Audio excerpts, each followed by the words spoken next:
Periyar Maniammai Institute of Science and Technology, Tanjavur. Aerospace engineering with specialization in unmanned aerial vehicle.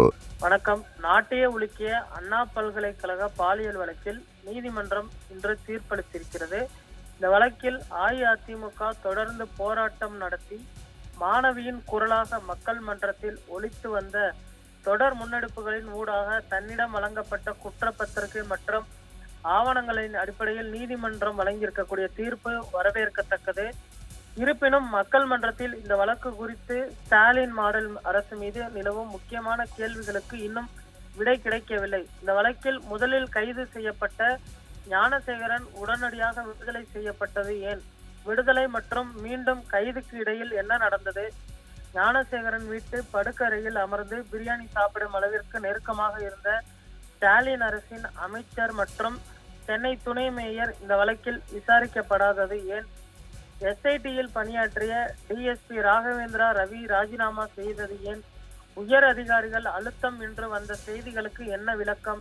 இவை எல்லாவற்றையும் விட மிக மிக முக்கியமான இந்த வழக்கின் மூல கேள்வியான யார் அந்த சார் என்ற கேள்வி இன்னும் அப்படியே இருக்கிறது. வழக்கு விசாரணை முதற்கட்ட முடிவதற்குள்ளேயே ஞானசேகரன் தவிர இந்த வழக்கில் யாரும் குற்றவாளி இல்லை என்று எதற்காக ஸ்டாலின் அரசின் காவல்துறை அவசரமாக பிரஸ் மீட் கொடுக்க வேண்டும்? யாரை காப்பாற்ற இந்த வேகம்? பாதி நீதியால் தப்பிவிடலாம் என்று எண்ணினால் அந்த எண்ணம் ஒருபோதும் ஈடேறாது. காலம் மாறும், காட்சிகள் மாறும். விரைவில் அஇஅதிமுக ஆட்சி அமையும். அந்த சார் யாராக இருந்தாலும் கூன்றேற்றப்படுவார்கள்.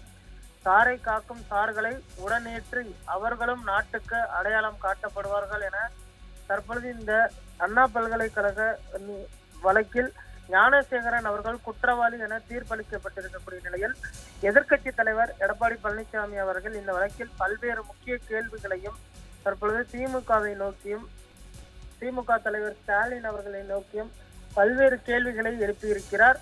இதே போன்று ஞானசேகரன் அவர்கள் இந்த வழக்கில் குற்றவாளி என்று சாட்டப்பட்டிருந்தாலுமே கூட யார் அந்த சார் என்ற கேள்வி இன்னும் அப்படியே இருக்கிறது என கேள்வி எழுப்பியிருக்கிறார்.